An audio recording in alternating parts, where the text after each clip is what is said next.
ఈ అంగన్వాడీ సర్వీసుల ద్వారా పేదవాళ్లకు అనేక కార్యక్రమాలు అందుతున్న క్రమంలో అక్కడ విద్యార్థుల సంఖ్య కూడా పెరిగింది కాబట్టి వాటిని మెయిన్ చేయాలని డిమాండ్ ఉండింది. దానికి అనుగుణంగా మేము ఆ రోజు కేంద్ర ప్రభుత్వంతో మాట్లాడి వాటినన్నింటినీ కూడా మెయిన్ అంగన్వాడీలుగా తీర్చిదిద్దడం జరిగింది అధ్యక్ష.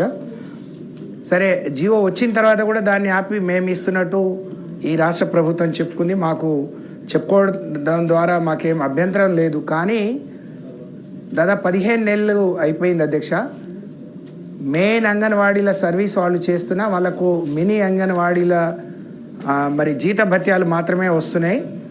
వాటిని మెయిన్ అంగన్వాడీలుగా ఆ జీత భత్యాలు వచ్చేటట్టు వెంటనే జియో ఇవ్వాలని చెప్పి ఒక జియో ఇవ్వడానికి 15 నెలలు ఆలస్యమైతే వాళ్ళ సర్వీస్ అంటే వాళ్ళ శ్రమను మనం దోపిడీ చేస్తున్నట్టు అధ్యక్ష. అది సరైనది కాదు. వెంటనే అది చేయాలని చెప్పి మీ ద్వారా ప్రభుత్వాన్ని కోరుతూనే అధ్యక్ష, ఈ టీచర్లకు సంబంధించి రిటైర్మెంట్ అయినప్పుడు వాళ్ళకు ఒక పాలసీ అంటూ లేకుండే అధ్యక్ష. ఎవరిని ఎట్లా పడితే అట్లా తీసుకున్నాం. కానీ మాకు 65 ఏళ్ళు నిండిన తర్వాత వాళ్ళు ముసలోళ్ళు అవుతారు, చేయలేని పరిస్థితి వస్తుంది. కాబట్టి వాళ్ళని రిటైర్మెంట్ చేయాలి.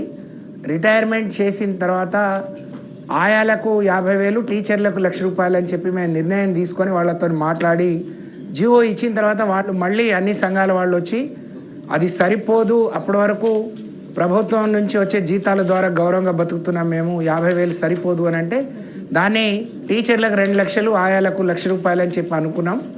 ఆ జియో వచ్చేలోపు ఎన్నికలు వచ్చినాయి.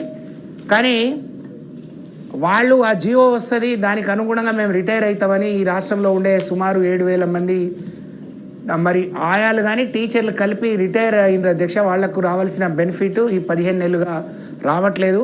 దయచేసి తమరి ద్వారా, ఎందుకంటే బీఆర్ఎస్ ప్రభుత్వం అధికారంలో ఉన్నప్పుడు టీచర్లను వర్కర్లుగా పిలిచేవాళ్ళు. కానీ 2 సార్లు వాళ్ళ జీత భత్యాలు పెంచి అందరితో పాటు పీఆర్సీ ఇచ్చి వాళ్ళని టీచర్లుగా గౌరవించి గొప్పగా వాళ్ళ సర్వీసులను ఆ రోజు రాష్ట్ర ప్రభుత్వం తీసుకుంది అధ్యక్ష. తిరిగి ఇప్పుడు ఆ డిమాండ్ ఏదైతే ఉందో వాళ్లకు రావాల్సిన మినీ అంగన్వాడీలను మెయిన్ చేస్తే రావాల్సిన గ్యాప్ జీతాలు 15 నెలలుగా రాలేదు, అది ఇవ్వాలి.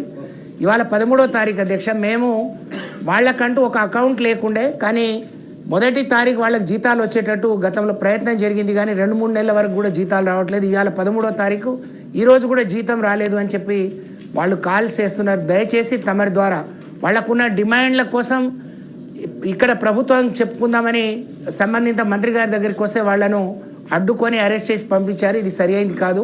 వెంటనే వాళ్ళ డిమాండ్లు పూర్తి చేసి, డిమాండ్లు కాదు అధ్యక్ష, వాళ్ళకి హక్కు 18 లక్షలు, ఇప్పుడు వచ్చే 13,800 కూడా సరిపోదు. మేము రాగానే మేము 18 లక్షలు కూడా కనీస వేతనం ఇస్తామన్నారు, అది లేదు. వచ్చే జీతం సరిగ్గా రావడం లేదు.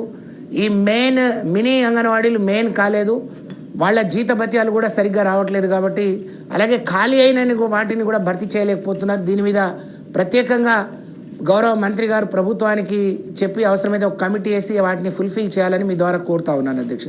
ధన్యవాదాలు. Honourable minister. అధ్యక్ష, నోట్ చేసుకోవడం జరిగింది అధ్యక్ష.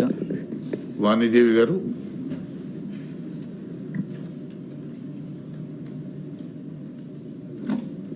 ధన్యవాదాలు అధ్యక్షుల వారికి. చాలాసార్లు నేను విద్య గురించే మాట్లాడతాను. ఇదే ఎడ్యుకేషన్ సంబంధించిన ఒక చిన్న ప్రశ్న సార్. లాస్ట్ మన సభా కార్యక్రమాల్లో మనం స్కిల్ యూనివర్సిటీ గురించి చర్చించుకున్నాము. స్కిల్ యూనివర్సిటీ మరి స్థాపించుకుంటున్నామని కూడా డిక్లేర్ చేసినాము, రెజల్యూషన్ కూడా తీసుకున్నట్టుంది. అయితే దాని గురించి నేను విద్యా వ్యవస్థలో ఉన్నాను కనుక